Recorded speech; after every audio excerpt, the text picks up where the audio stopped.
So good morning, everyone. Today my talk is entitled, I always love long titles, sorry, With a Love of the Land, Iñupiaq Subsistence and the Politics of Nature at the Heart of Environmental Injustice in the Alaskan Arctic. So this presentation is based on field work that I have already completed. I completed it in December. However, I've just started transcribing the interviews, so if you're expecting any kind of a final analysis, you're going to have to hold off for a little bit. So basically, what I decided what made sense for today was I was really just going to highlight the use of photo elicitation interviews, which I use as an alternative research method within this project. So in that same vein, I should mention that all of the pictures here today were taken as a part of that interview process. So these are all from Wainwright residents. The images are coming up a little darker, but they do all have the photo credits on the bottom because people were asked if it was okay that I shared their photographs in academic presentations and publications. And they had the option of either having their names given the photo credit, and a few of them, not many, decided to do it anonymously. But this is actually from my youngest research participant. He was 18 years old. It's just upriver from the village of Wainwright, where there are a lot of these cabins that the families tend to have, and they pass down through the generations. So just to give you a little research context to start, basically, we have the native village of Wainwright, Alaska, which has agreed to act as the land base for Shell Oil's pioneer attempts to launch the nation's controversial offshore drilling program in the Arctic. Some of you may have been following this in the news. It's certainly been quite an ongoing process. So if we pop over here to a map, we can see, let's see here, we do have the village of Wainwright right here. It's about 85 miles offshore from the Burger Prospect, which is where Shell is currently focusing its drilling efforts. And again, this is despite some very severe and ongoing technical and legal difficulties that they're having with this process. But the Burger, again, is where they're hoping to be. The basic problem here is that while Wainwright leaders largely support the development of new economic opportunities in the region mainly being the North Slope borough of Alaska, they also fear that the traditional practices and the Iñupiaq values that have long sustained their subsistence lifestyles are not well understood by outside decision makers, and thus may be unduly compromised by the changes to come. They realize this is a moment of change, things are happening, they're trying to prepare themselves as best as possible. So basically, since Shell's efforts, whether or not they are even ultimately successful, likely represent just the beginning of a new wave of industrialization now dawning in the Alaskan Arctic, the challenges that Wainwright as a community currently faces raise the urgent and enduring question, which obviously is guiding my research. How can a changing Arctic be managed in a culturally inclusive and socially just manner? So I do want to tell you a little bit about the literature that I'm using to sort of try to answer that really broad question. How am I going to frame that? But first of all, I did just want to point out, I don't know if you can see how really epic this photo actually is. This is a part of the western herd of caribou, part of their massive migration stretching across the horizon here. This was a photograph taken by a really heavily subsistence hunter about 20 minutes from Wainwright, a brief snow machine ride away. This is what's happening. So Wainwright is really ideally positioned with access both to the land and to the sea. But really for this project, I've mainly drawn from the environmental justice literature and the politics of nature debates. I have also looked at some of the conversations occurring around conservation co-management and of course some critical development studies, but really the heart of my project rests on these two. Environmental justice scholars in particular have noted that Native peoples are often excluded from the decision-making processes that affect their communities because of an unwillingness to recognize the profoundly different ways that they know and relate to the natural world around them. If we think about the very idea of nature as this set of concrete natural resources that are there for us to develop, this is pretty much the premise of most contemporary environmental management scenarios. However, it's an idea that's totally alien to most natives who really think and relate to the natural world around them with a sense of respect and reciprocity, because all of creation, everyone has an other than human personhood that really is autonomous and worthy of their own rights. When we look at the politics of nature, it reveals how Western conceptualizations of an external nature have often justified the treatment of natives along with nature as objects of domination. Here we're really thinking about all the environmental degradation that has been visited upon what was often seen as underutilized Indian lands, and how that environmental degradation, particularly because of the unique relationships that most Native peoples have with their tribal homelands, has been more or less genocidal in its effects. So the basic idea is we use these lands, we use and degrade them for the pursuit of development. They become national sacrifice areas, which was a term came up when strip mining was first coming up on Navajo lands. So these national sacrifice lands mean that natives themselves become national sacrifice people. So this research really proceeds from the premise that the complex social and environmental issues prompted by a new wave of Arctic development can only be addressed through an extension or reconstruction of expertise beyond modern scientific knowledge to include traditional, cultural, and alternative forms of knowledge and representations of nature. This is from David Schlossberg, who's a pretty big environmental justice scholar, and he really pushes for this idea of recognitional justice, where we really need to engage with cultural difference. So I mentioned I'm really at this point just highlighting the use of one method. There were several I used throughout my project, but I wanted to talk particularly about the use of photo elicitation interviews. My original interest in this method came from within actually the ICOM program, this idea that we're really trying to think about how we're going to effectively convey our results to the communities that we're going to be working with. And certainly for me, I'm trying to engage with traditional knowledge and tribal life ways, which if you guys know much about the literature, you can't really just sit down and start asking people questions and think you're going to get any kind of meaningful response. So I thought that I really needed to try to build those concerns into my research design. And I was just trying to think of what methods could I use that would actually produce meaningful responses that then would be worth trying to effectively convey back to the community. So if we look at this as a method, it basically is known to generate insights from an insider perspective. This allows for a better understanding of how local peoples perceive their own relationships with the world around them. So therefore it seemed pretty well suited for what I was trying to do, which was basically trying to get into a more thorough investigation of Native subsistence as a highly complex set of beliefs and practices that encompasses economic, social, cultural, and spiritual concerns.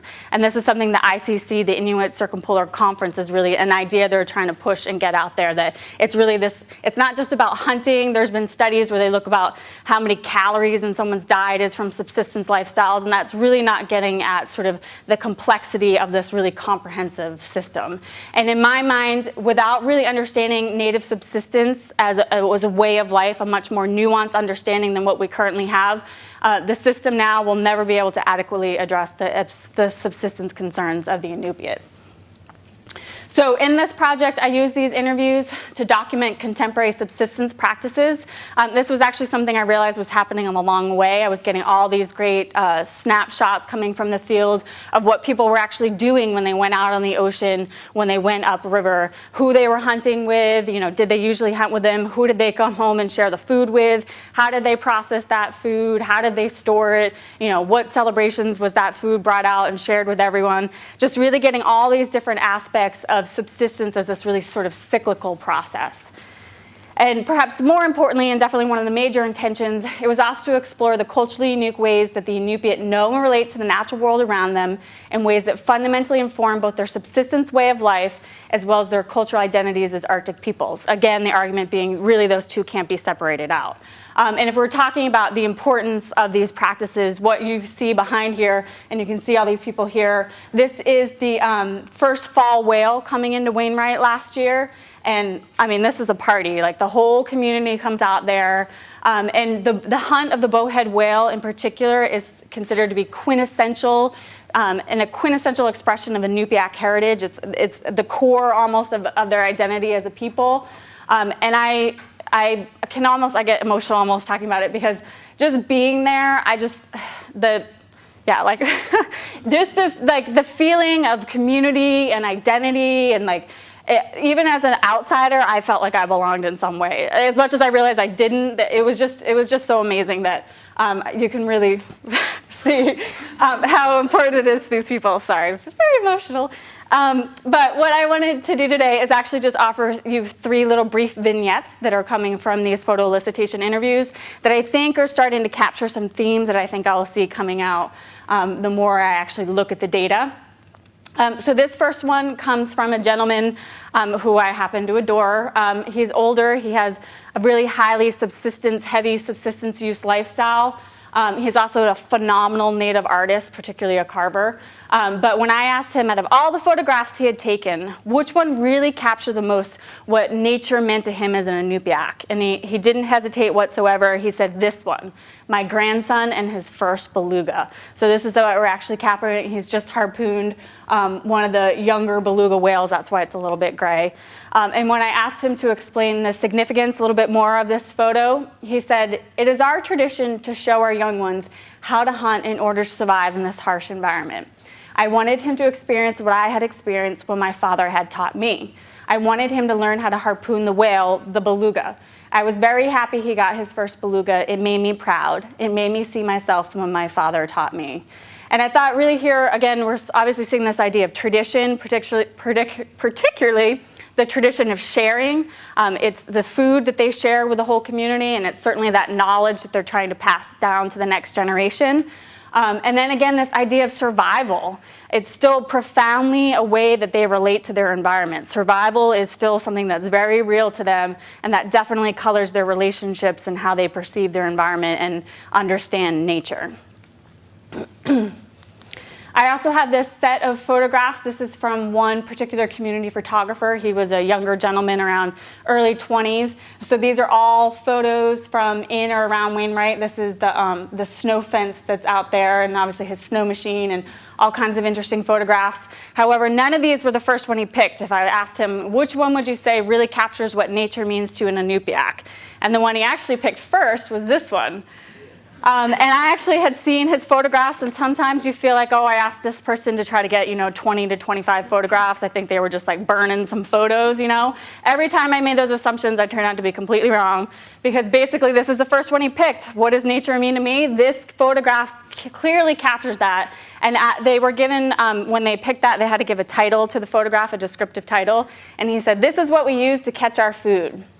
And he basically said, this is something you'll find in every Iñupiaq household on the North Slope, and every Iñupiaq really would relate to this photo, know exactly, which kind of caliber you'd use for which kind of animal, when you'd go out and do that, and just that this is really a means of getting their food. And so that everyone could look at that photo and immediately identify with that. And then when I asked them later, okay, so what do you think about, your way of life in the village? And then compare that to a federal authority coming in from the Bureau of Land Management, because they are in the National Petroleum Reserve. Their entire community is within that. And then, of course, we have BOEM, which is the one that's doing all the offshore regulation.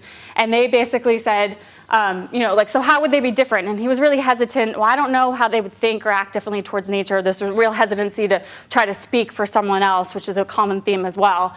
But in the end, he said, other people probably don't really pay attention to nature. They go to the stores to get their food. Nature to them is the weather, like on the Weather Channel. That's their nature when it snows and rains. Our nature and their nature are different.